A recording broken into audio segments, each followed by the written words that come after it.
ಭಾರತ ಸರ್ಕಾರದಲ್ಲಿ ನರೇಂದ್ರ ಮೋದಿ ಅವರು ಅಧಿಕಾರಕ್ಕೆ ಬಂದು 12 ವರ್ಷಗಳ ಒಂದು ಸಂಭ್ರಮದಲ್ಲಿ ದೇಶ ಮತ್ತು ಭಾರತೀಯ ಜನತಾ ಪಕ್ಷ ಇದೆ. ಈ ಹಿನ್ನೆಲೆಯಲ್ಲಿ ಅನೇಕ ಬದಲಾವಣೆಗಳನ್ನ ನಮ್ಮ ದೇಶದ ಒಟ್ಟು ವಾತಾವರಣದಲ್ಲಿ ಆಗಿರುವುದನ್ನು ನಾವೆಲ್ಲ ಗಮನಿಸಲಿಕ್ಕೆ ಅವಕಾಶಗಳಾಗಿದೆ. ಪ್ರಧಾನಮಂತ್ರಿ ನರೇಂದ್ರ ಮೋದಿ ಅವರ ಸರ್ಕಾರದ ನೇತೃತ್ವದ ಸರ್ಕಾರದ 12 ವರ್ಷಗಳ ಸಾಧನೆಯ ಮಾಹಿತಿಯ ಪ್ರಕಟಣೆಯನ್ನು ನಾವು ಈಗಾಗಲೇ ದೇಶದಾದ್ಯಂತ ಬಿಡುಗಡೆ ಮಾಡುವಂತ ಕೆಲಸಗಳನ್ನು ಕೂಡ ಕೇಂದ್ರ ಸರ್ಕಾರ ಮಾಡಿದೆ. ನರೇಂದ್ರ ಮೋದಿ ಅವರು ಅಧಿಕಾರದ ಸೂತ್ರ ಹಿಡಿಯುವಾಗ ಭಾರತ ದೇಶದಲ್ಲಿ 18,000 ಹಳ್ಳಿಗಳಿಗೆ ವಿದ್ಯುತ್ ಇರಲಿಲ್ಲ. 18,000 ಹಳ್ಳಿಗಳಿಗೆ ವಿದ್ಯುತ್ ಇರಲಿಲ್ಲ. ಆದರೆ ಬದಲಾದ ಭಾರತದ ಪ್ರಗತಿ ಯಾವ ಮಟ್ಟಕ್ಕೆ ಬಂದಿದೆ ಅಂದ್ರೆ, ನಮ್ಮ ಚಿಕ್ಕಮಗಳೂರು ಸೇರಿದಂತೆ ಇಡೀ ದೇಶದಲ್ಲಿ ವಿದ್ಯುತ್ ಇಲ್ಲದೆ ಇರುವ ಮನೆ ಇಲ್ಲ ಅನ್ನುವಂತ ಒಂದು ಮಟ್ಟಕ್ಕೆ ಜನಸಾಮಾನ್ಯರಿಗೆ ವಿದ್ಯುತ್ ಸಂಪರ್ಕ ನೀಡುವಂತ ವ್ಯವಸ್ಥೆಗಳಾಗಿದೆ. ಸ್ವಚ್ಛ ಭಾರತ್ ಯೋಜನೆಯಡಿ ಮನೆಯೊಂದು ಶೌಚಾಲಯ ಅನ್ನುವಂಥ ಕಾರ್ಯಕ್ರಮಕ್ಕೆ ಒತ್ತು ಕೊಟ್ಟು ಇವತ್ತು ಪ್ರತಿ ಮನೆಯಲ್ಲೂ ಶೌಚಾಲಯ ನಿರ್ಮಾಣ ಆಗಿರುವಂತ ಕ್ರಾಂತಿಕಾರಿ ಕೆಲಸ ಈ ದೇಶ ಕಂಡಿದೆ. ಒಂದು ಕಾಲದಲ್ಲಿ ಉರುವಲು ಮತ್ತು ಕಟ್ಟಿಗೆಯಲ್ಲಿ ಅಡಿಗೆ ಮಾಡ್ತಾ ಇರುವಂತ ಕಡು ಬಡವರು ಕೂಡ ಇವತ್ತು ಅಡಿಗೆ ಅನ್ನೋದ್ರ ಮೂಲಕ ಅಡಿಗೆ ಮಾಡುವಂತ ಒಂದು ಯೋಜನೆಬದ್ಧವಾದಂತ ಕೆಲಸ ಕೇಂದ್ರ ಸರ್ಕಾರ ಮಾಡಿದೆ. ಸಾಮಾನ್ಯವಾಗಿ ಆಯುಷ್ಮಾನ್ ಭಾರತದ ಮೂಲಕ ಪ್ರತಿ ಕುಟುಂಬಕ್ಕೂ 5 ಲಕ್ಷದಂತೆ ಆರೋಗ್ಯ ವಿಮೆಯನ್ನು ಕೇಂದ್ರ ಸರ್ಕಾರ ಉಚಿತವಾಗಿ ಪ್ರಕಟಿಸಿದೆ. ದುರಾದೃಷ್ಟಕ್ಕೆ ಕೆಲವು ಕಡೆ ಅನುಷ್ಠಾನ ಆಗಿಲ್ಲ ಅನ್ನುವಂಥ ದೂರುಗಳ ಹಿನ್ನೆಲೆಯಲ್ಲಿ ನಾವು ಎಂಪಿಗಳು ಮತ್ತು ಲೋಕಸಭೆಯನ್ನು ಪ್ರತಿನಿಧಿಸುವಂತ ಎಲ್ಲ ಜವಾಬ್ದಾರಿ ಇರುವಂತ ಜನರು ಅನೇಕ ಕಡೆ ಜಿಲ್ಲಾಧಿಕಾರಿಯವರ ಮೂಲಕ ಯಾರ್ಯಾರಿಗೆ ಆಯುಷ್ಮಾನ್ ಸಿಗ್ತಾ ಇಲ್ಲ, ಅದಕ್ಕೇನು ಕಾರಣ, ಇವನ್ನೆಲ್ಲವನ್ನು ಕಂಡುಕೊಂಡು ಆ ಸಾಮಾನ್ಯ ಜನರಿಗೆ ಅದನ್ನು ತಲುಪಿಸಲಿಕ್ಕೆ ಬೇಕಾದಂತಹ ವ್ಯವಸ್ಥೆಗಳನ್ನ ಯೋಜನೆಯನ್ನ ನಾವು ಮಾಡ್ತಾ ಇದ್ದೇವೆ. ನಾನು ಮಾಡ್ತಾ ಇದ್ದೇನೆ. ದುರಾದೃಷ್ಟಕ್ಕೆ ನಮ್ಮಂದಿರುವಂತಹ ಚರ್ಚೆ ಏನು ಅಂದ್ರೆ, ಅಪಘಾತ ಆದಾಗ ಇವತ್ತು ಆಸ್ಪತ್ರೆಗೆ ಸೇರಿಸಿದ್ರೆ ಟ್ರೀಟ್ಮೆಂಟ್ ಕೊಡ್ತೇವೆ, ಬಿಲ್ ಯಾರು ಕೊಡ್ತಾರೆ ಅಂತ ಆಸ್ಪತ್ರೆಗೆ ಕೇಳುವಂತ ಸ್ಥಿತಿ ಇರುತ್ತೆ. ಅಂತ ಸಂದರ್ಭದಲ್ಲಿ ಭಾರತ ಸರ್ಕಾರ PM ರಾವತ್ ಯೋಜನೆಯನ್ನ ಮಾಡಿ ಯಾವ ವ್ಯಕ್ತಿ ಜಾತಿ, ಧರ್ಮ, ವರ್ಗ, ಪ್ರದೇಶ ಯಾವುದೂ ಬೇಡ, ಜಗತ್ತಿನ ಯಾವುದೇ ವ್ಯಕ್ತಿ ಭಾರತದ ನೆಲದಲ್ಲಿ ರಸ್ತೆಯಲ್ಲಿ ಬಿದ್ದು ಅಪಘಾತ ಆದ್ರೆ 1.5 ಲಕ್ಷ ಉಚಿತವಾಗಿ ಪ್ರಥಮ ಚಿಕಿತ್ಸೆ ಕೊಡಬೇಕು, ಪ್ರಥಮ ಹಂತ ಚಿಕಿತ್ಸೆ ಕೊಡಬೇಕು ಅಂತ ಹೇಳಿ ಅಧಿಕೃತವಾದಂಥ ಆದೇಶವನ್ನ ಕೇಂದ್ರ ಸರ್ಕಾರ ಮಾಡಿ ಆ ಯೋಜನೆ ರೂಪಿಸಿ ಅದಕ್ಕೆ ಹಣಗಟ್ಟು ಬಿಡುಗಡೆ ಮಾಡಿ PM ರಾವತ್ ಯೋಜನೆ ಅಂತ ಹೇಳಿ ಅದಕ್ಕೆ ಹೆಸರಿಟ್ಟಿದೆ. ದುರಾದೃಷ್ಟಕ್ಕೆ ನಮ್ಮ ಕರ್ನಾಟಕದಲ್ಲಿ ಅದರ ಅನುಷ್ಠಾನ ಆಗ್ತಾ ಇಲ್ಲದೆ ಇರುವುದನ್ನು ಕಂಡು ಮುಖ್ಯಮಂತ್ರಿಗಳಿಗೆ ನಾನು ಪತ್ರ ಬರೆದಿದ್ದೆ. ಆಯುಷ್ಮಾನ್ ಭಾರತದಲ್ಲಿ 70 ವರ್ಷ ಮೀರಿದಂತೆ ಹಿರಿಯರಿಗೆ ಸುಮಾರು 40 ಲಕ್ಷ ಅಂತ ಗುರುತಿಸಿದ್ರು ಕೂಡ ಇವತ್ತಿನವರೆಗೆ ಒಬ್ಬರಿಗೆ ಹಿರಿಯರ ಆಯುಷ್ಮಾನ್ ಭಾರತ್ ಯೋಜನೆ ಕರ್ನಾಟಕದಲ್ಲಿ ಅನುಷ್ಠಾನ ಆಗ್ತಾ ಇಲ್ಲ ಅನ್ನುವಂಥ ಚರ್ಚೆಗೆ ನಾನು ರಾಜ್ಯ ಸರ್ಕಾರದ ಮತ್ತು ಮೊದಲ ಮುಖ್ಯಮಂತ್ರಿಗಳ ಗಮನವನ್ನು ಕೂಡ ಸೆಳೆಯುವಂತ ಅವಕಾಶಗಳಾಯಿತು. ಇವತ್ತು ಕೇಂದ್ರದ ಅನೇಕ ಯೋಜನೆಗಳನ್ನ ರಾಜ್ಯ ಸರ್ಕಾರದಲ್ಲಿ ಅನುಷ್ಠಾನ ಮಾಡಬೇಕು ಅಂತ ನಾವು ಯಾಕೆ ಒತ್ತಾಯ ಮಾಡ್ತೇವೆ ಅಂದ್ರೆ, ಕೇಂದ್ರ ಸರ್ಕಾರ ತಂದಿರುವಂತ ಯೋಜನೆಗಳು ಸಾಮಾನ್ಯ ಜನರಿಗೆ ಸಿಗಲಿ ಅನ್ನೋ ಉದ್ದೇಶಕ್ಕೋಸ್ಕರ ರಾಜಕಾರಣವನ್ನು ಮೀರಿ ಭಾರತ ಸರ್ಕಾರದ ಆರೋಗ್ಯ ಇಲಾಖೆ ಒಟ್ಟು ಸಮೀಕ್ಷೆ ಪ್ರಕಾರ 1,000 ಮಹಿಳೆಯರಿಗೆ 22 ರಿಂದ 25 ಜನ ಮಹಿಳೆಯರಿಗೆ ಒಂದು 1,000 2.5% ಅಂದ್ರೆ 1,000 ಮಹಿಳೆಯರ ಲೆಕ್ಕ ತಗೊಂಡ್ರೆ 22 ರಿಂದ 25 ಜನ ಮಹಿಳೆಯರಿಗೆ ಗರ್ಭಗಂಟೆ ಕ್ಯಾನ್ಸರ್ ಬರುತ್ತೆ ಅಂತ ಹೇಳಿ ಒಂದು ವರದಿ, ವೈದ್ಯಕೀಯ ವರದಿ ಹೇಳುತ್ತೆ. ಈ ಗರ್ಭಗಂಟೆ ಕ್ಯಾನ್ಸರ್ ನಿಯಂತ್ರಣ ಮಾಡಲಿಕ್ಕೆ ಕೇಂದ್ರ ಸರ್ಕಾರ ವ್ಯಾಕ್ಸಿನ್ ಅನ್ನ ಕಂಡುಹಿಡಿದು 4,500 ಕೋಟಿಯನ್ನು ಬಿಡುಗಡೆ ಮಾಡಿ ಪ್ರಥಮ ಹಂತದಲ್ಲಿ 14 ವರ್ಷದ ಹೆಣ್ಣು ಮಕ್ಕಳಿಗೆ ಈ ವ್ಯಾಕ್ಸಿನ್ ಕೊಡುವಂತೆ ಯೋಚನೆಯನ್ನ ಮಾಡಿ ಇವತ್ತು ಅನುಷ್ಠಾನ ಮಾಡ್ತಾ ಇದೆ. ಒಂದು ವ್ಯಾಕ್ಸಿನ್ ಅನ್ನು ಹೊರಗಡೆ ತಗೊಂಡ್ರೆ 10ರಿಂದ 12 ಸಾವಿರ ರೂಪಾಯಿ ಆಗುತ್ತೆ. ಕೇಂದ್ರ ಸರ್ಕಾರದ ಉಚಿತವಾಗಿ ಕರ್ನಾಟಕದ ಆರೋಗ್ಯ ಇಲಾಖೆ ಮೂಲಕ ಹಂಚುತ್ತೆ. ಈ ವ್ಯಾಪಕವಾದಂತ ಗರ್ಭಕಂಠ ಕ್ಯಾನ್ಸರ್ ನಿಯಂತ್ರಣ ಯೋಜನೆ ಅನ್ನುವುದು ಒಂದಷ್ಟರಲ್ಲಿ ಪ್ರಚಾರದ ಕೊರತೆ ಮತ್ತು ಇಚ್ಛಾಶಕ್ತಿಯ ಕೊರತೆಯಿಂದಾಗಿ ಅನೇಕ ಕಡೆ ತಲುಪಿಲ್ಲ ಅನ್ನುವಂಥ ದೂರುಗಳು ನಾವು ಬರ್ತಾ ಇರುತ್ತೆ. ಹಾಗಾಗಿ ನಾನು ತಮ್ಮ ಮೂಲಕ ರಾಜ್ಯ ಸರ್ಕಾರದ ಗೌರವಾನ್ವಿತ ಮುಖ್ಯಮಂತ್ರಿಗಳಿಗೆ ಮತ್ತು ಆರೋಗ್ಯ ಮಂತ್ರಿಗಳಿಗೆ ಆಗ್ರಹಪಡಿಸ್ತೇನೆ. ಕೇಂದ್ರ ಸರ್ಕಾರದ ಯೋಜನೆಯನ್ನ ನೀವು ಅನುಷ್ಠಾನ ಮಾಡುವುದರಿಂದ ಕರ್ನಾಟಕದಲ್ಲಿ ಆರೋಗ್ಯವೂ ಅಭಿವೃದ್ಧಿ ಆಗುತ್ತೆ ಮತ್ತು ಜನಸಾಮಾನ್ಯರಿಗೆ ಆರ್ಥಿಕ ಅನುಕೂಲ ಆಗುತ್ತೆ. ವ್ಯವಸ್ಥೆಗಳನ್ನು ಮೀರಿ ನೀವು ಇದಕ್ಕೆ ಸಹಕಾರ ಕೊಟ್ಟರೆ ಹೆಚ್ಚು ಅನುಕೂಲ ಅನ್ನೋದು ನನ್ನ ಒತ್ತಾಯದ ಒಂದು ಭಾಗವಾಗಿದೆ. ಕೇಂದ್ರ ಸರ್ಕಾರ PM ವಸತಿ ಯೋಜನೆ ಅಡಿ ಸುಮಾರು 4 ಲಕ್ಷ ಮನೆಗಳ ಗುರಿಯನ್ನು ಕೊಟ್ಟಿದೆ ರಾಜ್ಯಕ್ಕೆ. 3 ವರ್ಷಗಳಿಂದ ರಾಜ್ಯ ಸರ್ಕಾರ ಅದರದ್ದೇ ಆದ ಕಾರಣಗಳಿಗೋಸ್ಕರ ಒಂದೇ ಒಂದು ಬಡವರ ಮನೆಗಳನ್ನು ಮಂಜೂರು ಮಾಡಿಲ್ಲ. ನೀವೇನಾದ್ರೂ ಬಸ ವಸತಿ ಮನೆ ಅಂತೇಳಿ ಇದ್ರೆ ಮೊದಲ ಸರ್ಕಾರ, ನಮ್ಮ ಸರ್ಕಾರ ಇರುವಾಗ ಗ್ರಾಮ ಪಂಚಾಯತಿಗೆ 20, 25, 50, ಕೆಲವು ಕಡೆ 100 ಕೊಟ್ಟಂತ ಉದಾಹರಣೆಗಳಿತ್ತು. ಈ 3 ವರ್ಷಗಳಿಂದ ಕರ್ನಾಟಕ ಸರ್ಕಾರ ಒಂದೇ ಒಂದು ಬಡವರ ಮನೆಯನ್ನು ಕೊಡ್ಲಿಕ್ಕೆ ಆಗಿಲ್ಲ ಅವ್ರ ಕೈಯಲ್ಲಿ. ಕಾರಣಗಳನ್ನು ನಾನು ಟೀಕೆ ಮಾಡ್ತಾ ಇಲ್ಲ.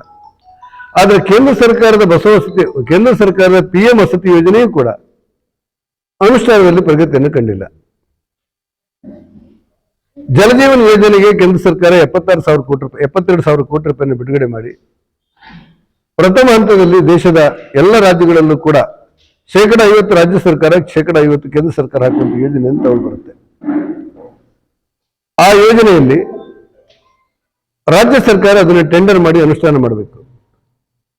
ದುರಾದೃಷ್ಟಕ್ಕೆ ಚಿಕ್ಕಮಗಳೂರು ಜಿಲ್ಲೆಯಲ್ಲಿ ನಾನು 2-3 ವಿಧಾನಸಭಾ ಕ್ಷೇತ್ರಗಳಲ್ಲಿ ಕಂಡಾಗ ನೀರಿನ ಹರಿವನ್ನು ಗಮನದಲ್ಲಿ ಇಟ್ಟುಕೊಳ್ಳದೆ ಓವರ್ ಟ್ಯಾಂಕ್ಗಳು ಮತ್ತು ಪೈಪ್ಲೈನ್ಗಳೇ ಮುಖ್ಯವಾಗಿ ಮೂಲ ನೀರಿನ ಶೋಧದ ಕೊರತೆಯಿಂದಾಗಿ ಅನೇಕ ಕಡೆಗಳಲ್ಲಿ ಜಲಜೀವನ ಯೋಜನೆ ವಿಫಲ ಆಗ್ತಾ ಇದೆ. ನಾನು ರಾಜ್ಯ ಸರ್ಕಾರಕ್ಕೆ, ಜಿಲ್ಲಾಧಿಕಾರಿ, ಉಸ್ತುವಾರಿ ಮಂತ್ರಿಗಳಿಗೆ ಪುನಃ ಆಗ್ರಹಪಡಿಸ್ತಾ ಇದ್ದೇನೆ. ದಯವಿಟ್ಟು ಇದು ಬಡವರ ಕಲ್ಯಾಣ, ಬಡವರಿಗೆ ಕೊಡಬಹುದಾದಂತ ಯೋಜನೆ ಆದ್ರಿಂದಾಗಿ ಯೋಜನೆ ಇರುವುದರಿಂದಾಗಿ ಇದರ ಅನುಷ್ಠಾನದ ಕಡೆ ಗಮನ ಕೊಡಬೇಕು. MP ಆಗಿ ನಾನು ಕೇಂದ್ರ ಸರ್ಕಾರದ ಸಹಭಾಗಿತ್ವ ಹಿನ್ನೆಲೆಯಲ್ಲಿ ಈ ಪ್ರಗತಿ ಪರಿಶೀಲನೆ ಮಾಡಿದ್ರು ಕೂಡ ರಾಜ್ಯ ಸರ್ಕಾರದ ಅಧಿಕಾರಿಗಳ ಸ್ಪಂದನೆ ಆಗಬೇಕಾದ್ರೆ ರಾಜ್ಯ ಸರ್ಕಾರ ಬಹಳ ಗಟ್ಟಿಯಾಗಿ ಇದ್ರ ಪರವಾಗಿ ನಿಲ್ಲಬೇಕಾಗ್ತದೆ. ಒಬ್ಬ ಮನುಷ್ಯನಿಗೆ 55 ಲೀಟರ್ ನೀರು ಕೊಡುವುದು ಇದರ ಉದ್ದೇಶ. ಒಬ್ಬ ಮನುಷ್ಯನಿಗೆ, ಸಣ್ಣವನಿಂದ ಹಿಡಿದು ಪ್ರಾಯದವರೆಗೆ. ಒಂದು ಗ್ರಾಮದಲ್ಲಿ ಎಷ್ಟು ಜನ ಇದ್ದಾರೆ, ಎಷ್ಟು ನೀರು ಬೇಕು, ಎಷ್ಟು ಓವರ್ ಟ್ಯಾಂಕ್ ಆಗಬೇಕು, ಮತ್ತು ಆ ನೀರಿನ ಮೂಲ ಎಲ್ಲಿ ಅಂತ ಮೊದಲು ಯೋಚನೆ ಮಾಡಬೇಕು ಹೊರತು ಮೊದಲು ಪೈಪ್ಲೈನ್ ಕೆಲಸ ಮಾಡಿದರೆ ಜನರಿಗೆ ಉಪಯೋಗ ಆಗುವುದಿಲ್ಲ ಅನ್ನೋದನ್ನ ರಾಜ್ಯ ಸರ್ಕಾರ ಗಮನಕ್ಕೆ ನಾನು ತಂದಿದ್ದೇನೆ ಮತ್ತು ಯೋಚನೆ ಬಗ್ಗೆ ಮಾಡಬೇಕು ಅನ್ನೋದು ನನ್ನ ಆಗ್ರಹ ಇದೆ. ಒಟ್ಟಾರೆ ಪ್ರಧಾನಮಂತ್ರಿ ನರೇಂದ್ರ ಮೋದಿ ಅವರ ಸರ್ಕಾರದ ಒಟ್ಟು ಆಡಳಿತ ಶೈಲಿ ಹೇಗಿದೆ ಅಂತ ಹೇಳಿದ್ರೆ, ಒಂದು ಕಾಲದಲ್ಲಿ 16ನೇ ಸ್ಥಾನದಲ್ಲಿರುವಂತಹ ಆರ್ಥಿಕ ವ್ಯವಸ್ಥೆ ಇವತ್ತು ಭಾರತದಲ್ಲಿ 4ನೇ ಸ್ಥಾನಕ್ಕೆ ಬಂದಿದ್ದೇವೆ. ಬರುವ ವರ್ಷ ನಾವು 3ನೇ ಸ್ಥಾನಕ್ಕೆ ಬರ್ತೇವೆ. 2047ರಲ್ಲಿ ಭಾರತಕ್ಕೆ ಸ್ವಾತಂತ್ರ್ಯ ಬಂದು 100 ವರ್ಷ ಆಗುವಾಗ ಜಗತ್ತೇ ಎದುರು ಕೂಡ ಭಾರತ ಆರ್ಥಿಕವಾಗಿ ಜಗತ್ತಿನಲ್ಲೇ ಪ್ರಥಮ ಸ್ಥಾನಕ್ಕೆ ಬರ್ತದೆ ಅಂತ ಹೇಳಿ ಬಂದಿರುವಂತಹ ಅಂದಾಜು. ಇದನ್ನ ಜಗತ್ತಿನ ಎಲ್ಲ ರಾಷ್ಟ್ರಗಳು ಕೂಡ ಅವರ ಸಮೀಕ್ಷೆಯಲ್ಲಿ ಹೌದು ಅಂತ ಹೇಳ್ತಾ ಇವೆ. ಈ ಹಿನ್ನೆಲೆ ನಡುವೆ 12 ವರ್ಷಗಳನ್ನು ಪೂರೈಸಿರುವಂತಹ ನರೇಂದ್ರ ಮೋದಿ ಅವರಿಗೆ ಅಭಿನಂದನೆ ಸಲ್ಲಿಸ್ತಾ ಮತ್ತಷ್ಟು ಅವರಿಂದ ಜನಪರವಾದಂತ, ರಾಷ್ಟ್ರದ ಪರವಾದಂತ ಕೆಲಸಗಳಾಗಲಿ ಅನ್ನೋದು ನನ್ನ ಹರಕೆ ಮತ್ತು ಹಾರೈಕೆ. ಈ ಮಧ್ಯೆ ನಿನ್ನೆ SIR ಅನ್ನ ಅಧಿಕೃತವಾಗಿ ಮನೆ ಮನೆಗೆ ಭೇಟಿ ಕೊಡುವಂತೆ ಕೆಲಸಗಳಾಗ್ತಾ ಇದೆ. ನಾನು ರಾಜ್ಯ ಸರ್ಕಾರಕ್ಕೆ ಆಗ್ರಹಪಡಿಸಿದ್ದೆ, ತುಂಬಾ ಜನ ಅಂಗನವಾಡಿಯ ಶಿಕ್ಷಕಿಯರು ಬಂದು ನಮಗಿರುವುದೇ ಒಂದು ಅಂಗನವಾಡಿಯಲ್ಲಿ ನಮ್ಗೆ ಸಹಾಯಕಿ ಕೂಡ ಇಲ್ಲ, 10-12 ಮಕ್ಕಳಿದ್ದಾರೆ, ನನ್ನನ್ನ SIR ಹೋಗ್ಬೇಕಾದ್ರೆ ಸಸ್ಪೆಂಡ್ ಮಾಡ್ತೇನೆ ಅಂತ ಹೇಳ್ತಾರೆ. ನಾವು ಹೇಗೆ ಬದುಕುದು ಅಂತ ಕೇಳ್ತಾರೆ. ಈಗ ಅಂಗನವಾಡಿಯಲ್ಲಿ ಸಹಾಯಕಿಯಾಗಿದ್ರೆ ಅದನ್ನಾರು ಬಿಡಿ ನೀವು. ಸಹಾಯಕರು ಇಲ್ಲದೆ ಇರುವಂತ ಅಂಗನವಾಡಿಯಲ್ಲಿ SIR ನ ತೆಗೆದು ಈ ಅಂಗನವಾಡಿ ಶಿಕ್ಷಕನ ಹಾಕಿರಿ, ಈ ಮಕ್ಕಳ ಸ್ಥಿತಿ ಏನು ಅನ್ನುವಂಥ ಚರ್ಚೆಗೆ ನಾನು ಮತ್ತೆ ಸರ್ಕಾರಕ್ಕೆ ಆಗ್ರಹಪಡಿಸಿದ್ದೆ. SIR ಮಾಡೋದು ಮೂಲ ಉದ್ದೇಶ ಇರುವುದು ಭಾರತ ದೇಶದ ಪ್ರಜೆಗಳಿಗೆ ಮತ ಕೊಡ್ಲಿಕ್ಕೆ,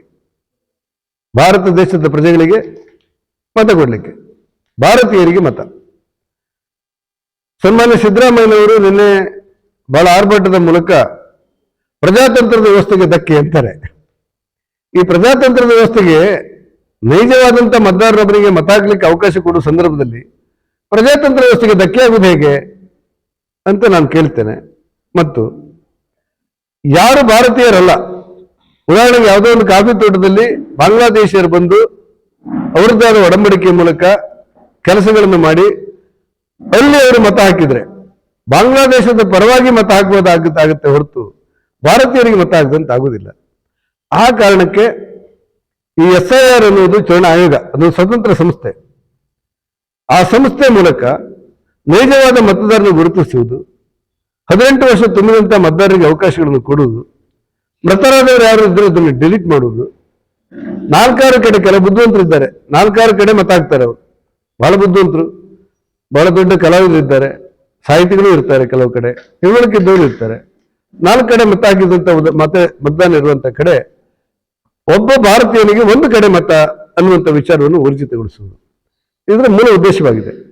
ಹಾಗಾಗಿ ನಾನು ಕರ್ನಾಟಕದ ಸರ್ಕಾರಕ್ಕೆ, ಮುಖ್ಯಮಂತ್ರಿಗಳಿಗೆ ಆಗ್ರಹಪಡಿಸ್ತೇನೆ, ದಯವಿಟ್ಟು ಇದರಲ್ಲಿ ರಾಜಕಾರಣವನ್ನು ತರದೆ ಭಾರತೀಯರಿಗೆ ಮತ ಅನ್ನುವ ವಿಚಾರದಲ್ಲಿ ಒತ್ತು ಕೊಟ್ಟು ಆ SIRಗೆ ಪೂರ್ಣ ಸಹಕಾರವನ್ನು ಕೊಡಬೇಕು ಅನ್ನೋದು ನನ್ನ ಆಗ್ರಹ ಇದೆ. ಯಾವುದೇ ಕಾರಣಕ್ಕೆ ಟೀಕೆ ಮಾಡುವುದು, ಟಿಪ್ಪಣಿ ಮಾಡುವುದು ಪ್ರಜಾತಂತ್ರ ವ್ಯವಸ್ಥೆಯಲ್ಲಿ ಸಹಜ ಆಗಿದ್ರು ಕೂಡ ದೇಶದ ಪ್ರಶ್ನೆ ಬಂದಾಗ, ವಿದೇಶಿಯರಿಗೆ ಅಧಿಕಾರ ಸಿಗುವಂತ ಪ್ರಶ್ನೆಗಳು ಬಂದಾಗ ಭಾರತ ಒಂದಾಗಿ ನಿಲ್ಲಬೇಕಾದಂತ ಅವಶ್ಯಕತೆಗಳಿದೆ ಅನ್ನೋದನ್ನು ತಮ್ಮ ಗಮನಕ್ಕೆ ತರ್ತೇನೆ. ಮತ್ತು ನಿನ್ನೆ 1ನೇ ತಾರೀಕಿಂದ ರಾಮ್ಜಿ ಯೋಜನೆ ಜಾರಿ ಬರ್ತಾ ಇದೆ. ರಾಮ್ಜಿ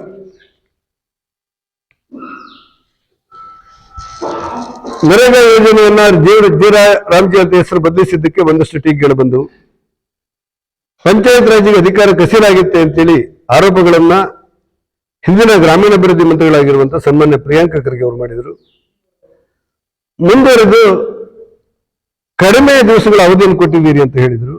ಎಲ್ಲ ಟೀಕೆಗಳನ್ನು ಗಮನದಲ್ಲಿಟ್ಟುಕೊಂಡು ತಮ್ಮ ಮೂಲಕ ನಾನು ಸ್ಪಷ್ಟಪಡಿಸುವುದೇನೆಂದ್ರೆ, ನರೇಗಾ ಯೋಜನೆ ನಿನ್ನೆಯಿಂದ ಅಂದ್ರೆ 1ನೇ ತಾರೀಕಿಂದ ರಾಮ್ಜಿ ಯೋಜನೆಯಾಗಿ ಮಾರ್ಪಡ್ತಾ ಇರುವ ಸಂದರ್ಭದಲ್ಲಿ 3 ಮುಖ್ಯವಾದ ಬದಲಾವಣೆಗಳನ್ನು ನಮಗೆ ನೋಡ್ಲಿಕ್ಕೆ ಸಾಧ್ಯ ಆಗಿದೆ. ರಾಮ್ಜಿಯಲ್ಲಿ, ನರೇಗಾ ಮತ್ತು ರಾಮ್ಜಿಯಲ್ಲಿ ಒಂದಾಗಿರುವುದು 100 ದಿವಸಗಳ ಕೆಲಸವನ್ನು ಕೊಡಲಾಗ್ತಾ ಇತ್ತು. ಹಿಂದೆ UPA ಸರ್ಕಾರ ಇರುವಾಗ 100 ದಿವಸಗಳ ಕೆಲಸವನ್ನು ಕೊಡಲಾಗ್ತಾ ಇತ್ತು. ಆ 100 ದಿವಸಗಳ ಕೆಲಸವನ್ನ ಇವತ್ತು ಮೋದಿ ಸರ್ಕಾರ 125 ದಿವಸಕ್ಕೆ ವಿಸ್ತರಿಸಿದೆ. 125 ದಿವಸಕ್ಕೆ ವಿಸ್ತರಿಸಿದೆ. UPA ಸರ್ಕಾರ ಇರುವಾಗ 175 ರೂಪಾಯಿ ಇತ್ತು ದಿನಗೂಲಿ. UPA ಸರ್ಕಾರ ಇರುವಾಗ 175 ರೂಪಾಯಿ ದಿನಗೂಲಿ ಅಂದ್ರೆ 100 ದಿವಸ ಕೆಲಸ ಸಿಕ್ಕಿದ್ರೆ ಅವನಿಗೆ 17,500 ರೂಪಾಯಿ ಅವನ ಖಾತೆಗೆ ಬರ್ತಾ ಇತ್ತು. NDA ಸರ್ಕಾರ ಬಂದ ನಂತರ 370 ರೂಪಾಯಿ ಆಗಿದೆ ದಿನಗೂಲಿ. 370 ಗುಣಿಸು 125 ಅಂದ್ರೆ ಹೆಚ್ಚು ಕಡಿಮೆ 46,000 ಆಗುತ್ತೆ ನನ್ನ ಅಂದಾಜು ಪ್ರಕಾರ.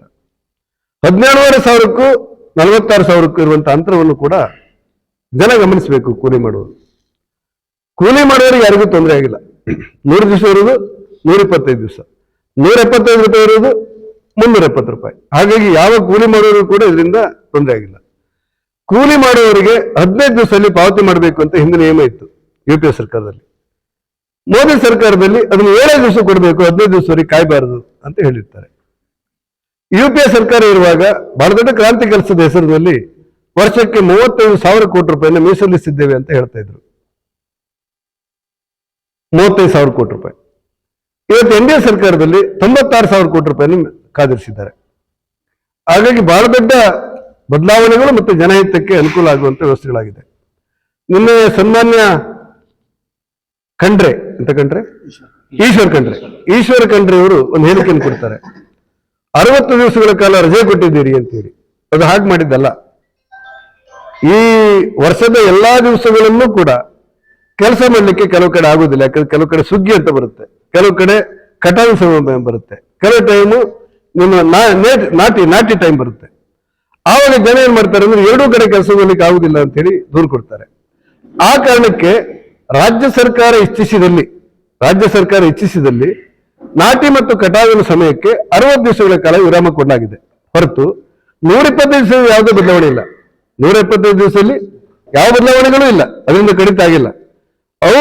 ಅವರ ತುರ್ತು ಅಗತ್ಯಕ್ಕೆ ಅನುಕೂಲ ಆಗಲಿ ಅಂತೇಳಿ ರಾಜ್ಯ ಸರ್ಕಾರ ಇಷ್ಟಪಟ್ಟರೆ ಅವರಿಗೆ 60 ದಿವಸಗಳ ಕಾಲ ರಜೆ ಕೊಡುವಂತ ಕೆಲಸಗಳನ್ನ ಮಾಡಲಾಗಿದೆ. ಇದು ಗಮನದಲ್ಲಿರಬೇಕು. ಇನ್ನು ನೀವು ತಮ್ಮ ಮಾಡ್ತಾ ಇದ್ದೀರಿ ಅಂತ ಹೇಳಿ ಆರೋಪ ಇದೆ. ಕಾಂಗ್ರೆಸ್ ಅವರು ನೀವು ತಮ್ಮ ತಗೊಳ್ತಾ ಇದ್ದೀರಿ ಕೂಲಿ ಅವ್ರದ್ದು ಅಂತ ಹೇಳಿ. ಯಾವ ಕೂಲಿ ಅವರು ಇದಕ್ಕೆ ವಿರೋಧ ಮಾಡಿಲ್ಲ. ತಮ್ಮನ್ನು ಯಾಕೆ ತೆಗೆದುಕೊಳ್ಳಲಾಗುತ್ತೆ ಅಂದ್ರೆ, ಹಿಂದೆ ಪಶ್ಚಿಮ ಬಂಗಾಳವೂ ಸೇರಿದಂತೆ ಕೆಲವು ರಾಜ್ಯಗಳು 22,000 ಕೋಟಿ ರೂಪಾಯಿ ಭ್ರಷ್ಟಾಚಾರ ಮಾಡಿವೆ. ಈ ಯೋಜನೆಯಲ್ಲಿ 20, 22, 23ರಲ್ಲಿ 22,000 ಕೋಟಿ ರೂಪಾಯಿ ಭ್ರಷ್ಟಾಚಾರ. ಇಟ್ಟಿರುವಂತ ಹಣ 35, 40, 50,000 ಕೋಟಿ ಆದ್ರೆ 22,000 ಕೋಟಿ ರೂಪಾಯಿ ಭ್ರಷ್ಟಾಚಾರ. ಆ ಕಾರಣಕ್ಕೆ ಸೇತುವೆ ಇಲ್ಲದೆ ಸೇತುವೆ ಮಾಡಿದ್ದೇನೆ ಅಂತ ಹೇಳ್ತಾರೆ, ರಸ್ತೆ ಇಲ್ಲದೆ ರಸ್ತೆ ಮಾಡಿದ್ದೇನೆ ಅಂತ ಹೇಳ್ತಾರೆ. ನಮ್ಮಲ್ಲಿ ಸುಮಾರು 600 ಪ್ರಕರಣಗಳು ದಾಖಲಾಗಿದೆ ಕರ್ನಾಟಕದಲ್ಲಿ, ಯಾವ ತನಿಖೆನೂ ಮಾಡಿಲ್ಲ.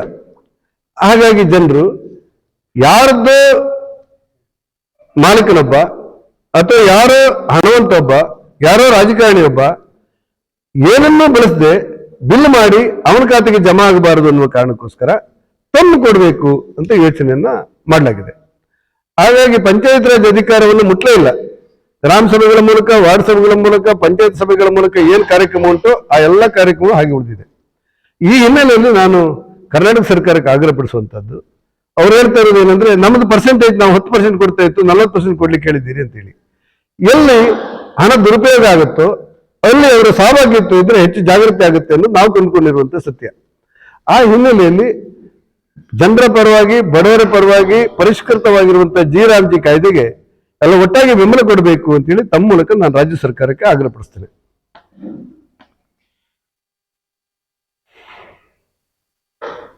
ಮತ್ತೇನಾದ್ರು ಕೇಳುವುದಾದ್ರೆ ಕೇಳಿ, ನಾ ಬರೋ ತಡ ಆಯ್ತು ಸಾರಿ. ರಾಜ್ಯ ಹೆದ್ದಾರಿ 169 ಈಗ ನೋಡಿ ಬಂದೆ. ಶೃಂಗೇರಿ ಟು ತನಿಕೋಡು ಮಾಲಾಗೇಟ್ ರಸ್ತೆ, ಇದು ಕಾರ್ಕಳದ್ದು ಈಗ ನೋಡಿ ಬಂದಿದ್ದಲ್ಲ. ಅಲ್ಲ, ನೀನು ಈ ಮಾಲಾ ಟು SK ಬಾರ್ಡರ್ಗೆ 12 ಕಿಲೋಮೀಟರ್, ನಿಮ್ಗೆ ಯಾರಿಗೆ ಗೊತ್ತಿದ್ರೆ. SK ಬಾರ್ಡರ್ ಇಂದ ತನಿಕೋಡಿಗೆ 17 ಕಿಲೋಮೀಟರ್, ಒಟ್ಟಿಗೆ 29 ಕಿಲೋಮೀಟರ್ ರಸ್ತೆ. ಅದು ನನ್ನ ಅನುಭವ ಬಂದಂತೆ ಅದು 99 ಇಸ್ವಿಯಲ್ಲಿ ಮೇಲ್ದರ್ಜೆಗೆ ಇತ್ತು ರಾಷ್ಟ್ರೀಯ ಹೆದ್ದಾರಿಯಾಗಿ. ಅದೊಂದು 100 ಎಕರೆ ಜಾಗ ಕೊಡ್ಬೇಕಾಗಿತ್ತು, ಯಾರಿಗೆ? ಅರಣ್ಯ ಇಲಾಖೆಯವರಿಗೆ. ಅದು ಹಾಗೆ ಪೆಂಡಿಂಗ್ ಉಳಿದು ಬಿಡ್ತು. ಕಡೆಗೆ ನಾನು ಸುಮಾರು ಒಂದು ವರ್ಷದಿಂದ ಪ್ರಯತ್ನ ಪಟ್ಟು ಒಂದು ಜಿಲ್ಲೆಯಲ್ಲಿ 100 ಎಕರೆ ಜಾಗ ಕೊಡಿಸೋದನ್ನ ಮೊನ್ನೆ ಕೊಡಿಸಿದೆ ಅವರಿಗೆ, ಯಾರಿಗೆ? ಅರಣ್ಯ ಇಲಾಖೆಯವರಿಗೆ. ಹಾಗಾಗಿ ಅದು ಸುಮಾರು 560 ಕೋಟಿ ರೂಪಾಯಿ ಏನೋ ಅದು ಟೆಂಡರ್ ಪ್ರಕ್ರಿಯೆ ಹೋಗಿದೆ. ಇನ್ನು ಕೆಲಸಕ್ಕೆ ಚಾಲನೆ ಸಿಗುತ್ತೆ. ಯಾವುದು? ಮಾಳ ಮತ್ತು ತನಿಕೋಡು SK ಬಾರ್ಡರ್ ಮೂಲಕ ತನಿಕೋಡು. ಹೌದು, ಕೊಡಿಸ್ತೀವಿ. ಅಲ್ಲ, ಹೌದಂದ್ರೆ ನಾನು ಅದನ್ನ ಯಾಕೆ ಹೆಚ್ಚು ಪ್ರಚಾರ ಮಾಡ್ಲಿಕ್ಕೆ ಹೋಗಿಲ್ಲ ಅಂದ್ರೆ, ಆ ತಾಲೂಕವರು ಅಯ್ಯೋ ನಮ್ ಜಾಗ ಹೋಯ್ತು ಹಾಗೆ ಅಂತ ಹೇಳಿ ಕತೆ ಹೇಳೋದು ಬೇಡ ಅಂತ ಹೇಳಿ ಅದನ್ನ ಮಾಡಿದ್ದೆ. ಅಲ್ಲಿ ಅಧಿಕಾರಿಗಳನ್ನ ನಾನೇ ಭೇಟಿ ಮಾಡಿದ್ದೆ, ಜಿಲ್ಲಾಧಿಕಾರಿಗಳನ್ನ ನಾನೇ ಭೇಟಿ ಮಾಡಿ ಅದನ್ನ ಕೊಡಿಸಿದ್ದೆ. ಹಾಗಾಗಿ ಈ ಕೆಲಸಕ್ಕೆ ಚಾಲನೆ ಸಿಗ್ತದೆ ಅಂತ ನನ್ನ ಅಂದಾಜು. ಕಂದಾಯ ಇಲಾಖೆ ಜಾಗವನ್ನು ಅರಣ್ಯ ಇಲಾಖೆಗೆ ಹಸ್ತಾಂತರಿಸಲಾಗಿದೆ. ಇನ್ನೊಂದೇನೆಂದ್ರೆ, ಮೂಕ್ತಿಹಳ್ಳಿ ಮೂಡಿಗೆರೆ ಸುಮಾರು 29 ಕಿಲೋಮೀಟರ್. ಅದು ಬೇರೆ ಬೇರೆ ಕಾರಣಕ್ಕೆ 13-14 ಮೀಟಿಂಗ್ ಮಾಡಿದ್ರು ಕೂಡ ಆಗಿರ್ಲಿಲ್ಲ. ಕಡೆ ಬಹಳ ಗಟ್ಟಿಯಾಗಿ ಮೊನ್ನೆ ಮಾತಾಡಿದ ನಂತರ ದಣಿ ಕೂತ್ಕೊಳ್ತೇನೆ ಅಂತ ಹೇಳಿದೆ. ಆ ನಂತರ ಜಿಲ್ಲಾಧಿಕಾರಿಗಳು ಬಂದು ಸ್ವಲ್ಪ ಪ್ರಯತ್ನ ಪಟ್ಟು ಈಗ ಒಂದು ರೂಪಕ್ಕೆ ತಗೊಂಡು ಬಂದು ಅರಣ್ಯ ಇಲಾಖೆ ಅನುಮತಿ ಬೇಕಾಗಿತ್ತು. ನಾನೇ ಬೆಂಗಳೂರಿಗೆ ಅನುಮತಿಯನ್ನು ಮಾಡಿಸಿದ್ದೆ. ಇನ್ನೊಂದು 15 ದಿವಸದಲ್ಲಿ ಮರ ಕಡಿಲಿಕ್ಕೆ ಬೇಕಾದಂತ ಆದೇಶಗಳು ನಮಗೆ ಬರುತ್ತೆ. ಅಲ್ಲಿಂದ ಕೆಲಸ ಪ್ರಾರಂಭ ಆಗುತ್ತೆ. ತನಿಕೋಡು ಮತ್ತೆ ಇದು ಮುಂದುವರೆದು ನಾವು ಈಗ ನೋಡಿ ಬಂದಿವಲ್ಲ, ಎಲ್ಲ ಪ್ರದೇಶ ತ್ಯಾವಣದಲ್ಲಿ ಅವೈಜ್ಞಾನಿಕವಾಗಿ ಕಾಮಗಾರಿ ಮಾಡಿದ್ದಾರೆ, ಮೇಲ್ನೋಟಕ್ಕಿರುವಂಥದ್ದು. ಅಲ್ಲಿ ಅಪಘಾತಗಳಾಗ್ತಾ ಇದೆ. ಮತ್ತು ರಸ್ತೆಯ ತಿರುವು, ಸಾಮಾನ್ಯ ರಾಷ್ಟ್ರೀಯ ಹೆದ್ದಾರಿಯಲ್ಲಿ ತಿರುವು ತಗೊಳ್ಳುವಾಗ ಅನಿವಾರ್ಯ ಕಾರಣಗಳಿದ್ರೆ ಮಾತ್ರ ಮಾಡಬೇಕು ಅಂತ ಹೇಳಿದ್ದಾರೆ. ಆದ್ರೆ ಇದನ್ನ ತಿರುವು ಮಾಡಿದ ರೀತಿಗಳು ಸರಿ ಇರಲಿಲ್ಲ. ಎಲ್ಲಿ ಡ್ರೈನೇಜ್ ಬೇಕೋ ಅಲ್ಲಿ ಡ್ರೈನೇಜ್ ಮಾಡಿಲ್ಲ. ಅರಣ್ಯ ಇಲಾಖೆ ಮೇಲೆ NH ಅವರು ದೂರ್ತಾರೆ, NH ಅಧಿಕಾರಿಗಳು ಅರಣ್ಯ ಇಲಾಖೆಯನ್ನು ದೂರ್ತಾರೆ, ಹೀಗೆ ಇರುತ್ತೆ. ಅದಕ್ಕೋಸ್ಕರ ನಾಳೆ ಸಂಜೆ 3 ಗಂಟೆಗೆ ನಾನೇ ಬೆಂಗಳೂರಿಗೆ ಹೋಗಿ ಸಂಬಂಧಪಟ್ಟಂತ 169 RO ಜೊತೆಲಿ ಮಾತಾಡಿ ಇಲ್ಲಿ ಅಭಿವೃದ್ಧಿ ಪ್ರತಿನಿಧಿಗಳನ್ನ ಮತ್ತು NH ಅಧಿಕಾರಿಗಳನ್ನ ಕರ್ಕೊಂಡು ನಾನು ನಾಳೆಗೆ ಹೋಗ್ತಾ ಇದ್ದೇನೆ. ಹೋದ ನಂತರ ಇದಕ್ಕೊಂದು ರೂಪ ತಗೊಂಡು ಬಂದು ಆದಷ್ಟು ಬೇಗ ಈ ಕಾಮಗಾರಿ ಮುಗಿಸ್ಬೇಕು ಅಂತ ನಮ್ಗೆ ಯೋಚನೆ ಇದೆ.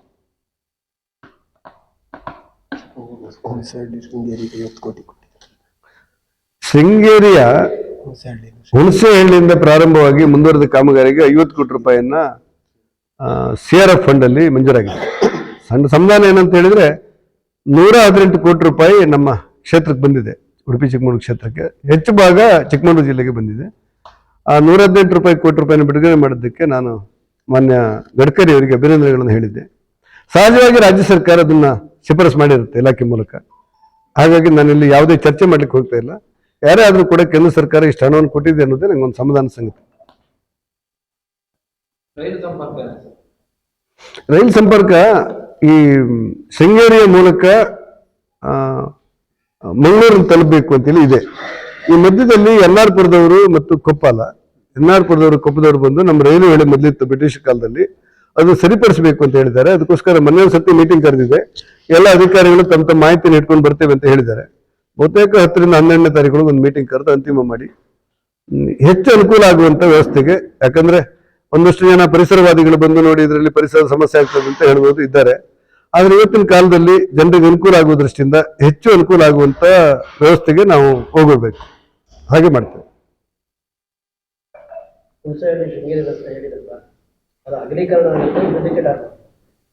ಅಲ್ಲ, ಈ CSR ಫಂಡಲ್ಲಿ ಇರುವ ರಸ್ತೆಯನ್ನ ದ್ವಿಪಥ ಮಾಡುವುದಿಲ್ಲ. ಅದನ್ನು ಸ್ವಲ್ಪ ಚರಂಡಿಯನ್ನು ಸೇರಿದಂತೆ ಅಗಲೀಕರಣ ಮಾಡ್ತಾರೆ ಮತ್ತು ಇರುವ ರಸ್ತೆಯನ್ನು ದುರಸ್ತಿ ಮಾಡ್ತಾರೆ. CSR ಫಂಡ್ ಹಾಗೆ ಅಂದ್ರೆ ಒನ್ ಟೈಮ್ ಸೆಟಲ್ಮೆಂಟ್. ಅದಕ್ಕೆ ಯಾವ CSRಗೆ CRF ಫಂಡಿಗೆ ಒನ್ ಟೈಮ್ ಸೆಟಲ್ಮೆಂಟ್ ಮಾಡ್ತಾರೆ. ಅಂದ್ರೆ PWD ರಸ್ತೆ ಮೇಲ್ದರ್ಜೆಗೆ ಏರುವಾಗ ಒನ್ ಟೈಮ್ ಸೆಟಲ್ಮೆಂಟ್ ಮಾಡ್ತಾರೆ. ಒಂದು ಆತಂಕದ ಸಂಗತಿ ಅಂದ್ರೆ ಕರ್ನಾಟಕ ಸರ್ಕಾರ, ಸಿದ್ದರಾಮಯ್ಯ ಸರ್ಕಾರ, ಈಗ DKಶಿ ಅವರ ಸರ್ಕಾರ ಅನೇಕ ಗ್ಯಾರಂಟಿ ಯೋಜನೆಗಳಲ್ಲಿ ಕಡಿತ ಮಾಡುವಂತ ಒಂದು ವ್ಯವಸ್ಥೆಗಳಿರುತ್ತೆ. ನಾನು ಆರಂಭದಲ್ಲೇ ಹೇಳಿದ್ದೆ, ನಿಮಗಿರುವಂತ ಆರ್ಥಿಕ ಶಕ್ತಿಯಲ್ಲಿ ಈ ಗ್ಯಾರಂಟಿಗಳನ್ನು ಪೂರೈಸೋದು ಕಷ್ಟ ಅಂತ ಹೇಳಿ ನಾನು ಹೇಳಿದ್ದೆ. ಆವಾಗ ಒಂದಷ್ಟು ಟೀಕೆಗಳು ಟಿಪ್ಪಣಿಗಳು ಚರ್ಚೆ ಆಗಿತ್ತು. ಈಗ 1,25,000 ಗೃಹಲಕ್ಷ್ಮಿ ಕೊಡ್ತೇನೆ ಅಂತೇಳಿ ರಾಜ್ಯ ಸರ್ಕಾರ ಪ್ರಕಟಿಸಿದೆ. ಇವತ್ತಿನ ಅಂಕಿಅಂಶಗಳ ಪ್ರಕಾರ ಸುಮಾರು 15 ಲಕ್ಷ ಗೃಹಲಕ್ಷ್ಮಿಗಳು ಕಡಿತಗೊಳ್ತಾ ಇದೆ. 15 ಲಕ್ಷ. ಒಂದು ಮನೆಯಲ್ಲಿ 3 ಜನ 4 ಜನ ಇದ್ರೆ ಒಂದು 50 ಲಕ್ಷ ಜನರ ಮೇಲೆ ಅದು ಬಾಧಕಾಗುತ್ತೆ ಸಾಮಾನ್ಯವಾಗಿ. 15 ಲಕ್ಷಕ್ಕೆ ಮೀರಿ ಗೃಹಲಕ್ಷ್ಮಿ ಕಡಿತ ಆಗ್ತಿದೆ. ಹೆಚ್ಚು ಕಡಿಮೆ ಅಷ್ಟಕ್ಕಿಂತ ಸ್ವಲ್ಪ ಕಡಿಮೆ ಪ್ರಮಾಣದಲ್ಲಿ ಈ ಮನೆಗೆ ವಿದ್ಯುತ್ ಕೊಡುವುದು ಗೃಹ ಜ್ಯೋತಿ ಕೂಡ ಕಡಿತ ಮಾಡ್ತಾ ಇದ್ದಾರೆ. ಶಕ್ತಿ ಯೋಜನೆಯಡಿ ಮಹಿಳೆಯರಿಗೆ ಉಚಿತವಾಗಿ ಕೊಡುವಂತದ್ದು ಕಡಿತ ಮಾಡ್ತಾ ಇದ್ದಾರೆ. ಇದನ್ನು ಕಡಿತ ಮಾಡ್ತಾ ಇಲ್ಲ. ಯಾಕಂದ್ರೆ ಯಾರಿಗೆ ಕೊಟ್ಟದ್ದೇ ನೆನಪಿ ಬರ್ತಾ ಇಲ್ಲ ನನಗೆ. ಯಾವ ಗ್ರಾಮದಲ್ಲೂ ಕೂಡ ಕೊಟ್ಟದ್ದೇ ನೆನಪಿ ಬರ್ತಾ ಇಲ್ಲ. ಹಾಗೆ ಹೆಚ್ಚು ಕಡಿತ ಮಾಡ್ತಾರೆ ಅಂತ ಅನ್ಸಿಲ್ಲ. BPL ಕಾರ್ಡು ಹೆಚ್ಚು ಕಡಿಮೆ ಒಂದು 16-17 ಲಕ್ಷ BPL ಕಾರ್ಡ್ ಕಡಿತ ಆಗ್ತದೆ. ಯಾವ ಮಟ್ಟವನ್ನು ತಲುಪಿದೆ ಅಂದ್ರೆ ಇದು ಬಡವರಿಗೆ ಒಂದು ಕೈಯಲ್ಲಿ ಕೊಟ್ಟು ಮತ್ತೊಂದು ಕೈಯಲ್ಲಿ ತಗೊಂಡಂತ ಒಂದು ವ್ಯವಸ್ಥೆಗಳು ಕಂಡು ಬರ್ತಾ ಇದೆ. ಇದರಿಂದಾಗಿ ನಾನು ಹೇಳ್ತಾ ಇರೋದು, ಬಡವರ ವಿಧವಾ ವೇತನ, ಅಂಗವಿಕಲ ವೇತನ, ವೃದ್ಧಾಪ್ಯ ವೇತನ, ಮದುವೆ ಆಗ್ಲಿಲ್ಲ ಅನ್ನುವ ಕಾರಣಕ್ಕೆ ನಮ್ಮ ಸರ್ಕಾರ ಕೊಟ್ಟಂತ ಮನ್ವಂತರ, ಇವುಗಳನ್ನೆಲ್ಲ ನೀವು ಕಡಿತ ಮಾಡ್ತಾ ಹೋದ್ರೆ ಯಾರೋ ಒಬ್ರು ಗಂಡ ಹೆಂಡತಿ ಬರ್ತಾರೆ ನನ್ನ ಹತ್ರ, ನಮ್ಮ ಮಕ್ಕಳೆಲ್ಲ ಎಲ್ಲೆಲ್ಲೋ ಇದ್ದಾರೆ, ಅವರು ಕಷ್ಟ ಅವರವರಿಗೆ ಜಾಸ್ತಿ ಆಗಿದೆ, ನಾವು 1,200 ರೂಪಾಯಿ ಪೆನ್ಷನ್ ಸಿಕ್ಕಿತ್ತಂತ ಗಂಡ ಹೆಂಡತಿ ಬದುಕ್ತಾ ಇದ್ದೇವೆ, ನಾವಿನ್ನು ಬದುಕೋದು ಹೇಗೆ ಅಂತ ಕೇಳ್ತಾರೆ. ಉತ್ತರ ಕೊಡ್ಲಿಕ್ಕೆ ಸಾಧ್ಯ ಇಲ್ಲ. ಒಬ್ಬ ವಿಧವೆ ನನ್ನ ಗಂಡ ತೀರಿ ಹೋಗಿ ಕೆಲವು ವರ್ಷ ಆಯ್ತು, ನಾನು ನೆಮ್ಮದಿಯಲ್ಲಿ ಬದುಕ್ತಾ ಇದ್ದೆ, ಕನಿಷ್ಠ ಸಹಾಯ ಆಗ್ತಿತ್ತು ನನಗೆ, ಯಾಕಂತ ಗೊತ್ತಿಲ್ಲ ತೆಗೆದಿದ್ದಾರೆ ಅಂತ ಹೇಳ್ತಾರೆ. ಅಂಗವಿಕಲರು ಬರ್ತಾ ಇದ್ದಾರೆ. ಈ ಅವಿವಾಹಿತರಾಗಿ 50 ವರ್ಷ 40 ವರ್ಷ ಆದವರು ನಾವು ಇದೊಂದು ಆಧಾರ ಆಗಿತ್ತು ನಮ್ಗೆ, ಅದು ನಮ್ಗಿಲ್ಲಲ್ಲ ಅಂತ ಹೇಳ್ತಾರೆ. ಸರ್ಕಾರಕ್ಕೆ ಯಾಕೆ ಇದು ಅರ್ಥ ಆಗುದಿಲ್ಲ ಅಂತ ನಂಗೆ ಗೊತ್ತಿಲ್ಲ. ಒಂದು ವೇಳೆ ತೀರಿ ಹೋದವರಿದ್ರೆ ಸಮೀಕ್ಷೆ ಮಾಡಿ 24 ಗಂಟೆಯಲ್ಲಿ ವಿಮೆ ಕೊಡ್ತಾನೆ ಒಂದ್ ಮನೆಯಲ್ಲಿ. ಯಾರಾದ್ರೂ ತೀರಿ ಹೋದವರಿದ್ರೆ ನೀವು ವರದಿ ಕೊಡಿ ಅಂತ ಹೇಳಿದ್ರೆ, ಅದಕ್ಕೋಸ್ಕರ ಪುನಃ ಅರ್ಜಿ ತಗೊಳ್ಬೇಕು ಅನ್ನೋದ್ರಲ್ಲಿ ಅರ್ಥ ಇಲ್ಲ.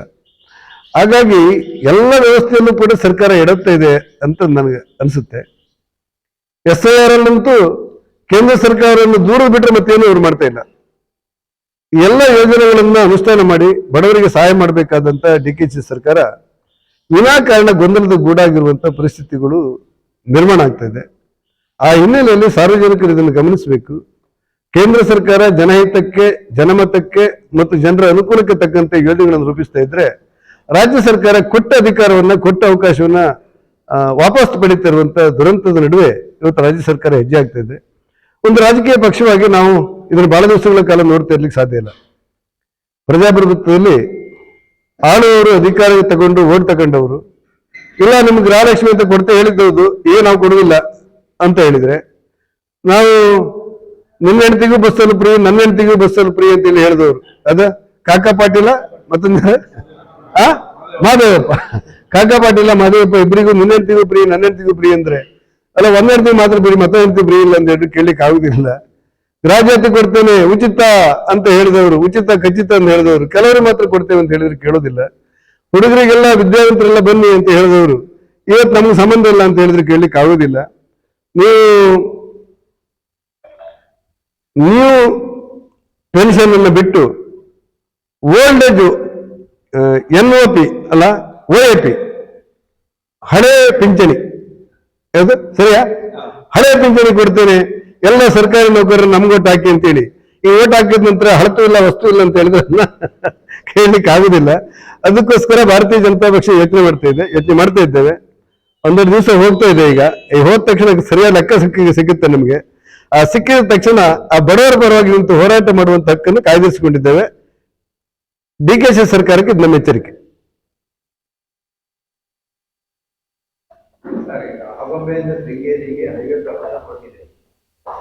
ಮೆಸ್ಕಾಂನವರು ಟವರ್ ಅನ್ನ ರೋಡ್ ಸೈಡ್ ಹಾಕ್ತಿದ್ದಾರೆ. ಅವರೇನ ಟವರ್ ನಿಲ್ಸಿ ಆಯ್ತು ಅಂತ ಹೇಳಿದ್ರೆ ಹೈವೇ ಮಾಡಕ್ಕೆ ಆಗಲ್ಲ. Power station ಕಮ್ಮಡಿಯಿಂದ Sringeri power station ನೀವು ಹೈವೇ ಪ್ರಪೋಸಲ್ ಕೊಟ್ಟಿದ್ರಿ ಆಗಾಮೆ ಸಿಂಗೇರಿ ಬರ್ತಾರೆ. ಈಗ ಅವರು ರೋಡ್ ಸೈಡ್ ನಲ್ಲಿ ಚರಂಡಿ ಮೇಲೆ ಟವರ್ ನಿಲ್ಸ್ತಾ ಇದ್ದಾರೆ ಮೆಸ್ಕಾಂ ಟವರ್. ಕಮ್ಮರಡಿಯಿಂದ ಶೃಂಗೇರಿಗೆ ಲೈನ್ ತರ್ತಾ ಇದ್ದಾರೆ, ಎಕ್ಸ್ಪ್ರೆಸ್ ಲೈನ್ ಏನ್ ಮಾಡ್ತಾರೆ ಅಂದ್ರೆ ಡ್ರೈನೇಜ್ ಪಕ್ಕನೆ. ಅಲ್ಲ ನೀವು ಬದಲಾಯಿಸಿ ಹೇಳಿಬಿಡಿ, ಅವ್ರು ಯಾರು ಒಬ್ಬ ಕಂಟೆಂಟ್ ಮಾಡಿರ್ತಾರೆ ಬದಲಾಯಿಸಿ ಅಂತ ಹೇಳುವ. ಅಲ್ಲ ಅದನ್ನೇ ಈಗ ಅದು ಯಾವ ಅಂತ ಹೇಳಿ ಇವತ್ತು ನೀವು ಕೇಳಿದ್ರೆ ನಾನು ಅವ್ರನ್ನ ಕರೆತ ಒಂದು ಪ್ಲೇಸ್ ಬದಲಾಯಿಸಿ ಅಂತ ಹೇಳ್ತೆ. ಹಾಗೆ ಸುಮ್ಮನೆ ಕೂತ್ಕೊಂಡು ನಿಂತೀವಿ ನೀವು ಶಿವಣ್ಣ, ನೀವು ಸುಮ್ಮನೆ ಅಲ್ಲ ಅವ್ರು ಹಾಕತ್ತೆ ನೀವು ಕಾಂತ ಸುಮ್ಮನೆ ಕೂತ್ಕೊಂಡಿದ್ರೆ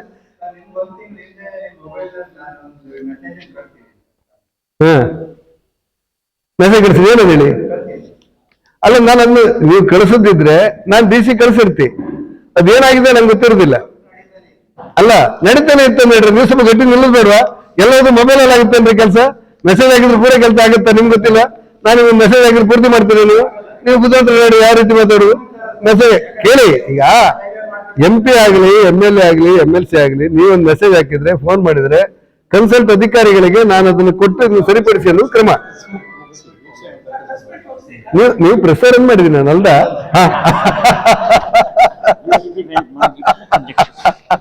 ಕರೆ ಮಾತಾಡ ಎಲ್ಲ ಹಚ್ಕೊಂಡಿದ್ದ ಬೇರೆ ಕೇಳಿಕಿದೆ ತಮ್ಗೆ?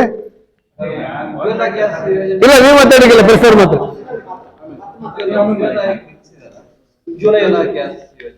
ನಿಲ್ಸಿಲ್ಲ. ಇಲ್ಲ ಒಂದು ಸರ್ತಿ ಈಗ 12 ಕೋಟಿ ಕುಟುಂಬಗಳಿಗೆ ಉಜ್ವಲ ಗ್ಯಾಸ್ ಅನ್ನು ಕೊಟ್ಟಿದ್ದಾರೆ.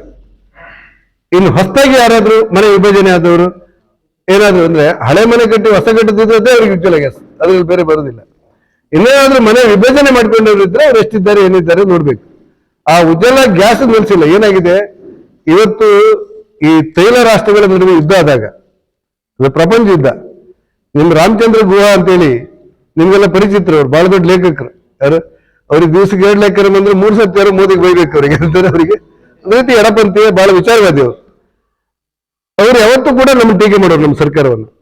ಆದ್ರೆ ರಾಮಚಂದ್ರ ಗುಹಾ ಮೊನ್ನೆ ಏನಾದ್ರೂ ನೀವು ವೆಬ್ಸೈಟ್ ಓಪನ್ ಮಾಡಿ ನೋಡಿ, ಅವರದ್ದು ಇತಿಹಾಸದಲ್ಲಿ ಪ್ರಥಮ ಬಾರಿಗೆ ನಂಗೂ ನಂಬಲಿಕ್ಕೆ ಆಗಲಿಲ್ಲ. ಅವ್ರೇನ್ ಹೇಳ್ತಾರೆ ಅಂದ್ರೆ, ಈ ಯುದ್ಧದ ಸಂದರ್ಭ, ತೈಲ ರಾಷ್ಟ್ರಗಳ ಯುದ್ಧದ ಸಂದರ್ಭ, ಉಕ್ರೇನ್ ಮತ್ತು ರಷ್ಯಾದ ಯುದ್ಧ ನಡೆದಾಗ, ಇರಾನ್ ಮತ್ತು ಅಮೆರಿಕ ಯುದ್ಧ ನಡೆಯುವಂತ ಸಂದರ್ಭದಲ್ಲಿ ನರೇಂದ್ರ ಮೋದಿಯನ್ನು ಹೊರತುಪಡಿಸಿ ಮತ್ತೆ ಯಾರಾದ್ರೂ ಈ ದೇಶದ ಪ್ರಧಾನಿಯಾಗಿದ್ರೆ ದೇಶದ ಭವಿಷ್ಯವನ್ನು ಊಹಿಸಿಕೊಳ್ಳಿಕ್ಕೆ ಸಾಧ್ಯ ಇಲ್ಲ ಅಂತೇಳಿ ರಾಮಚಂದ್ರ ಗುಹಾ ಬರೀತಾರೆ. ನಾನು ಹೌದು ಅಂತ, ಯಾಕಂದ್ರೆ ಕಾಯಮ್ಮ ನಮ್ಮ ಬೆಳೆಯೋರು ನಾನು ಆಶ್ಚರ್ಯ ನಂಗೆ. ಅಂದ್ರೆ ದೇಶದ ನಾಯಕತ್ವ ಮತ್ತು ದೇಶದ ಜವಾಬ್ದಾರಿ ಇವತ್ತು ಆ ಮಟ್ಟದಲ್ಲಿ ಭಾರತಕ್ಕಿದೆ. ಯಾರಾದ್ರೂ ಒಪ್ಪಬಹುದು, ರಾಜಕೀಯ ಕಾರಣಗಳಿಗೆ ಒಪ್ಪದೆ ಇರಬಹುದು. ಹಾಗಾಗಿ ಇವತ್ತು ನಾರಿ ಶಕ್ತಿಯನ್ನ ಕೇಂದ್ರ ಸರ್ಕಾರ ತಂದ ಬಗ್ಗೆ ಟೀಕೆ ಮಾಡೋರಂತ ಕೇಳಿದೆ ನಾನು ಪಾರ್ಲಿಮೆಂಟ್ ಅಲ್ಲಿ. ಅಲ್ಲ ಮಹಿಳಾ ಶಾಸಕರಿದ್ದಾರೆ ಬೇರೆ ರಾಜಕೀಯ ಪಕ್ಷವರು. ಅಕ್ಕ ನೀವು ಯಾಕೆ ಮಾಡ್ತೀರಿ? 543 ಜನ ಪಾರ್ಲಿಮೆಂಟ್ ಸದಸ್ಯರಿದ್ದಾರೆ. ಈಗ ಇರೋದೊಂದು 10% ಇಲ್ಲ ನಮಗೆ ಒಳಗೆ. ಈ 33.5% ಬಂದ್ರೆ ಈಗಿರೋ 10% ಅವ್ರು ಹಾಗೆ ಇದ್ರೆ ಹೆಚ್ಚು ಕಡಿಮೆ 50 ಬರುತ್ತೆ. 215 ಜನ ಹೊಸ ಲೋಕಸಭಾ ಸದಸ್ಯರು ಮಹಿಳೆಯರು ಬರ್ತಾರೆ ಸದನದೊಳಗೆ. ಆ ಮಹಿಳೆಯರ ನೋವೇನು, ಕಷ್ಟ ಏನು, ಸಮಸ್ಯೆಗಳು, ಅದ್ರ ಬಗ್ಗೆ ಅವ್ರಿಗೆ ಹೆಚ್ಚು ಗೊತ್ತಿರುತ್ತೆ ಅವರಿಗೆಲ್ಲ. ಅವ್ರು ಹೇಳ್ಕೊಳ್ಳಿಕ್ಕೆ ಒಂದು ಅವಕಾಶ ಆಗತ್ತೆ. ಬಿಲ್ಲಿಗೆ ಯಾಕೆ ನೀವು ರಿಜೆಕ್ಟ್ ಮಾಡಿದ್ರೆ ಕೇಳಿ ಅವ್ರು ಹೇಳ್ತಾರೆ ಖಾಸಗಿಯಾಗ ಮಾಡ್ದಂತ ಬರ ನಮ್ಮ ಗ್ರಾಚಾರಕ್ಕೆ ನಮ್ಮ ಪಾರ್ಟಿ ಮಾಡಬೇಡ ಅಂತ ಹೇಳಿ ನಾವೆಂತ ಮಾಡುದು ಅಂತ ಹೇಳಿರ್ತಾರೆ. ಹಾಗಾಗಿ ಕಾಂಗ್ರೆಸ್ ಬೇರೆ ಪಕ್ಷವಂತಲ್ಲ. ಇದೊಂದು ಭಾರತ ಇತಿಹಾಸದಲ್ಲಿ ನಾರಿ ಶಕ್ತಿ ಮಸೂದೆ ಅನ್ನೋದು ಒಂದು ದೊಡ್ಡ ಕ್ರಾಂತಿಕಾರಿ ಕಲ್ಪನೆ. ಸುಮಾರು 200 ಜನ ಪರಿಶಾತಿ ಪರಿಶಿಷ್ಟ ಪಂಗಡದ ಒಳಗೆ ಬರ್ತಾ ಇದ್ರು. ಪರಿಶಾತಿ ಪರಿಶಿಷ್ಟ ಪಂಗಡದವರು 200 ಜನ ಬರ್ತಿದ್ರು. ಮೀಸಲಾತಿ ಹೆಚ್ಚಾಗ್ತಿತ್ತು. 213 ಜನ ಮಹಿಳೆಯರು ಬರ್ತಾ ಇದ್ರು. ಇಂಥ ಒಂದು ಕ್ರಾಂತಿಕಾರಿ ಮಸೂದೆಯನ್ನ ತರದದ್ದೇ ಇದು ದೊಡ್ಡ ದುರಂತ ಈ ದೇಶಕ್ಕೆ. ಆದ್ರೆ ಮತ್ತೊಮ್ಮೆ ನರೇಂದ್ರ ಮೋದಿ ಅವರು ಹೇಳ್ತಾರೆ, ಅಮಿತ್ ಶಾ ಅವರು ಹೇಳ್ತಾರೆ, ನಮ್ಮ ರಾಷ್ಟ್ರೀಯ ಅಧ್ಯಕ್ಷ ಹೇಳ್ತಾರೆ, ನಿತಿನ್ ನಬೀನ್ ಅವರು, ಎಂತ ದಂಡ ಆದ್ರೂ ಅಡ್ಡಿಲ್ಲ, ಇದ್ರ ಮುಂದಿನ ದಿನಗಳಲ್ಲಿ ನಾವು ತರ್ತೇವೆ ಅಂತ ಹೇಳಿರೋದು ಒಂದು ಆಶಾದಾಯಕವಾದಂತ ಪರಿಸ್ಥಿತಿ.